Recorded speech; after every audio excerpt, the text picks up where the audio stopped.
semangat dan bersemangat. Jayatul Panahan tadi katakan oleh Pak Amir bahwa panahan merupakan sunnah Rasul.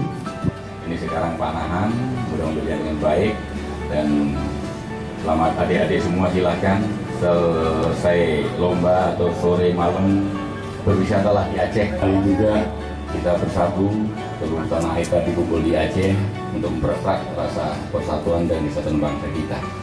Inilah Aceh yang sangat indah, Aceh yang aman, Aceh yang nyaman, Aceh yang lebih baik, Aceh sejahtera. Silahkan adik-adik semua nanti sampaikan pulang dari sini bahwa Aceh itu tidak seperti bayangkan Aceh lawan. Aceh sangat damai, sangat damai.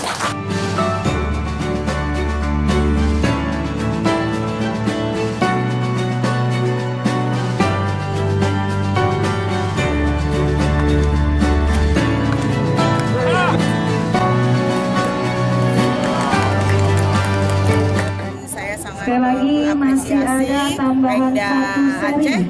yang sebelum Ini adalah tembakan bebas, menyelenggarakan jadi kejuaraan siswa panahan tidak ini perlu di Aceh untuk ini bisa belajar memanah dan berlomba memanah di sini. Ini tentunya untuk menarik minat masyarakat agar mencintai, mengetahui olahraga panahan ini. Semoga ke depan Aceh bisa menghasilkan atlet-atlet yang handal yang bisa membanggakan Indonesia di ajang baik sekali internasional. lagi.